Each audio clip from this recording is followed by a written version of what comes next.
I'm Carrie Peters, a recognized thought leader in the Microsoft Dynamics community and a Microsoft MVP for business applications. Welcome to the Get Your New View podcast. Keep listening to learn how we work with frustrated Business Central and NAV users who struggle to use their system and find the answers that they need. We teach them to truly understand how the system can support their business processes to make immediate and lasting improvements. As a result, they get more done in less time, make better business decisions, and even love their system. In this next season of the Get Your New View podcast, I'd like you to meet even more members of our New View team who have brought examples of their favorite projects they've worked on with our customers to create efficiencies, utilize automation, and simply use even more of the features of their Business Central software.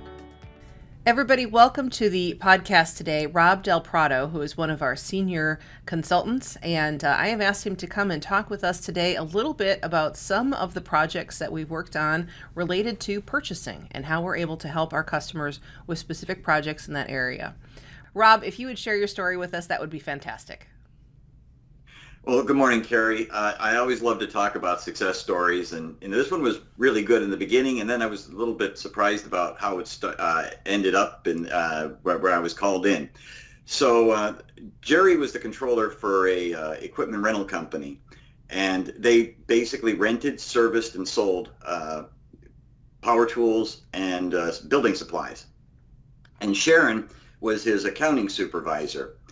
And they had done a great job on the implementation. We'd gotten go live on January, and they were excited. Things were rolling ahead, and every now and then I would check in on them, and things were going well. But Jerry called me in early December, and he was upset because they were getting ready for their year-end inventory, and they were getting ready for cutoffs. And Sharon was struggling because she couldn't delete some old purchase orders. She was really upset because in their old system, it was a matter of just clicking on the old purchase order and it got deleted. Well, when I got there, I was surprised to see that the purchase orders she was trying to delete had receipts on them. And she was like, that's not possible. She said, I am current. I've gone through every one of my vendor statements. We're current. We've not got any open invoices. We're good. These need to go. And I said, well, we can't just do that because you've got receipts tied to them. And Jerry came in and he's like, well, what's going on here? We need to get inventory going. And I'm concerned because we have a very high inventory this year. I've never seen it this high. That's when I explained to him, well, we've got these receipts out here that nobody seems to understand why we've got them. That's going to throw your inventory up. Well, we started digging into some of these open receipts, and we found out that it was an individual who had been hired during the year. And his practice when we talked to him was that when he got a carton in from the vendor, he would just open the purchase order and post the receipt. He wasn't counting anything. He was just receiving. Well, fortunately, the vendors were only billing us for what they shipped, which created the over receipts that Sharon was experiencing and explaining why she couldn't delete them. Now, this really frustrated Jerry because he was like, well, wait a minute, we got to get through inventory. I've got to get these receipts taken care of. We've got to, post an invoice and then do a credit memo and get everything cleaned up before year end. And Sharon was like, I've got to do all that work. And I said, well, wait a minute, let's back up and let's try and take a look at what's the easiest way to handle this. I explained to Jerry that, these over receipts were going to come out in the wash when we took his physical inventory. So he was going to have a big hit for the inventory. And I explained that if we used a payment method code, we could post the payment, the invoice and the payment for these purchase invoices to the expense account for inventory over and short. This way it would create a big credit to the account, which would offset any overages they had. Well, when Jerry heard this, he was just like, wow, that's like good. That's a lifesaver. That's going to save us a bunch of time. And Sharon was like, well, how quickly can we get started? Because I, have other things I need to get done for year end. So I showed her how quickly we could go into the purchase order itself, update the payment method code. And we did have to set up a new payment method code. And we set it up so that it would have a balancing account to this inventory overage and shortage account. All she had to do then was put in a vendor invoice number. And what we wanted to do was we wanted to track all of this stuff. So we did two things in addition to changing the payment method code.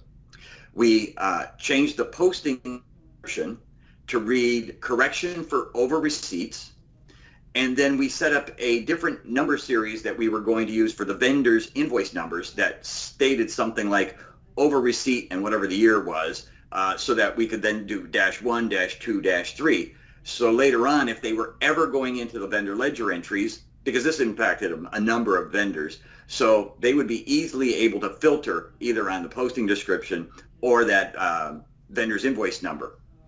And we were able to complete, I don't remember exactly how many there were open receipts that were out there, but we were able to complete that in the rest of the afternoon.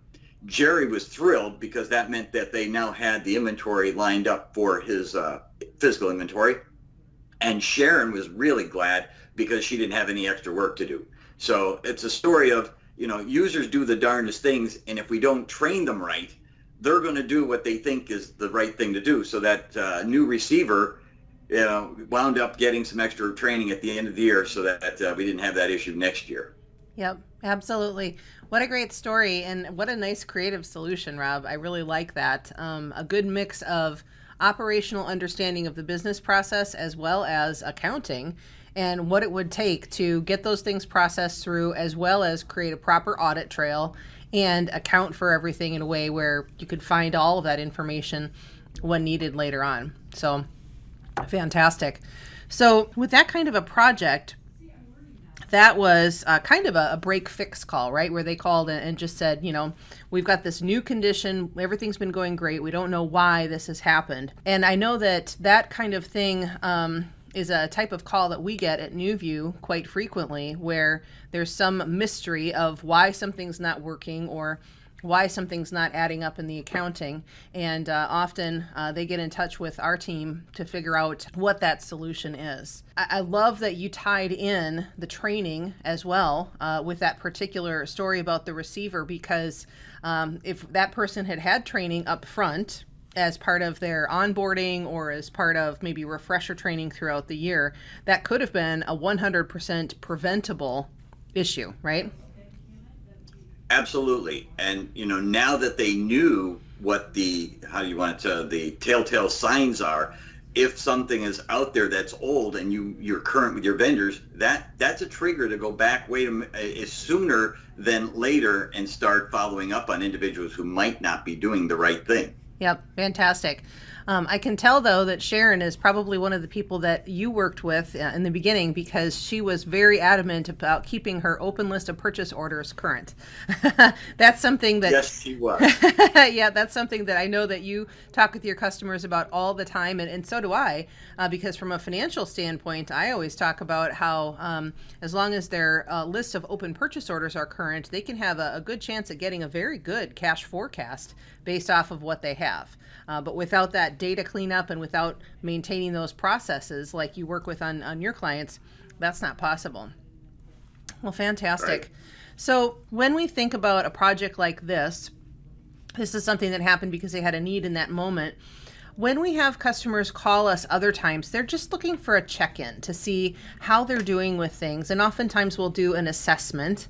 How can our customers prepare for a project where you might come in and evaluate what's going on in the area of purchasing and make some suggestions for how they might improve their business processes?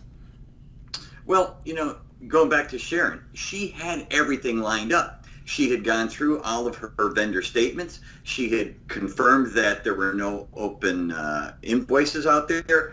And just being current, having all your records, your ducks in a row, if you will, keeps things easy for us to look at. Because if we didn't have those vendor statements when I got in there, and if I couldn't verify that they were current, I'd have had to spend some time doing that. And that would have taken more time in the project, and we might not have finished before they needed to take their physical inventory. Yep, so absolutely. Again, like you said, staying current, staying on top of things, and doing the things on a monthly basis is the key. Yep, fantastic. Good for accounting too. Yeah. So they dodged a bullet a little bit because they could have had a big inventory hit. They could have had a lot of other problems that came out of that, but because they were doing their physical inventory, they were able to catch that and know that something wasn't quite right as they went through their preparation for those projects. So yes, they dodged a bullet with maybe an error that would happen, but what other kinds of opportunities are they missing? So if you talk to a typical customer about their purchasing processes and evaluate where they are at today, what potential do they have for additional savings in time, efficiency, opportunity to do other things? Well, the other thing, especially in today's environment where vendors have much longer lead times than anticipated, that impacts the sales side too, because the people who are placing sales orders are thinking that the inventory or the equipment is going to arrive sooner than it probably will. Managing the expected receipt date on those purchase orders is going to get a better timing for your availability. It also lets the sales staff, when they're putting the orders in, review availability. So that's a big thing these days is lead time on purchase orders and making sure you're current. Yep, I was just talking with somebody about expected receipt date 2 days ago. Key thing that a lot of people forget, a tiny little field that makes a big difference, right? Absolutely. And many people these days just put the purchase order in with today's date. They don't go down and change that expected receipt date. So it looks like it's going to be here tomorrow. Yeah, it sure does. Well, very good. One of the other things that I liked about the story that you shared is that you were able to walk in there and know right away what the issue was. So, and part of that is because you worked with that client previously. You knew what their business was. But a big part of that was your level of experience. And I always love to talk to people about how working with our senior level consultants that we have at NewView makes a very big difference in getting to solutions. So can you talk about what that's like at NewView and how you come to those solutions so fast because of how we do things here? Well, Carrie, the great thing about our company is we have people like myself that have been there and done that. We have a great company where there are a lot of folks like me that have that experience, that have been there and done that. And, just our users aren't the only ones that had those types of issues. When we're working in a company and you've got so many different individuals out there, you never know what that user is going to do. And you wind up with those same types of problems. It's just that having been there and done that, we can react and we know what to look for. So it's great to go in and say, okay, I've heard this now. Let me make sure I've got all the facts, because sometimes it could be one of 2 or 3 different issues. And, you can then go ahead and troubleshoot and make sure that you've got the right solution. Yep. So it's the team that I love to work for. And that's why I came to work with NewView, because everybody's like me. We've been there, and I can bounce an idea off. Hey, have you seen this? And we've all gone, yeah, I know that one. Yeah, I see a lot of creative solutioning and a lot of collaboration with this team. And that's one of the things I really love that we can bring to the table. And I tell our customers all the time, if you get to the bottom line with that, we can just solve things faster because of the level of experience that we bring. Yes. Very good. I agree. All right. Anything else that you want to share with folks about purchasing projects and what they might look forward to as they work with us on those? Okay, so Carrie, the most important thing here is that people get training. The old saying is, if you think training's expensive, try ignorance. And that is so key. And not only just training, but following up. You mentioned it earlier, a refresher course. It doesn't hurt to go back and check on people from time to time to make sure that they're doing what you think they're doing. Yep, absolutely. Well, fantastic. Thanks for coming today to share your story with us. It was a pleasure having you here, Rob. Well, thank you, Carrie. You have a great day. I'm Carrie Peters. Thank you for tuning in to the Get Your NewView podcast. For more episodes like this on YouTube, click the subscribe button and ring the bell to ensure that you get notified whenever new content comes out. If you're listening to the audio podcast, please share an honest review on Apple Podcasts. If you are ready to rethink today for tomorrow, look for the link below and contact us to speak with our expert team. You won't find the level of no-nonsense real-world experience we offer anywhere else, and we're here to put that experience to work for you. Do you think you could use more features of your software if you just knew how? Are you frustrated with inefficiency that never seems to get better? Did your team ever really get good training to understand how to use your business software? Do you suspect there just has to be a better way and you don't know what it is? We believe every company can benefit from increased efficiency and higher utilization of their software, and that it's possible to have fun while learning exactly how to do that.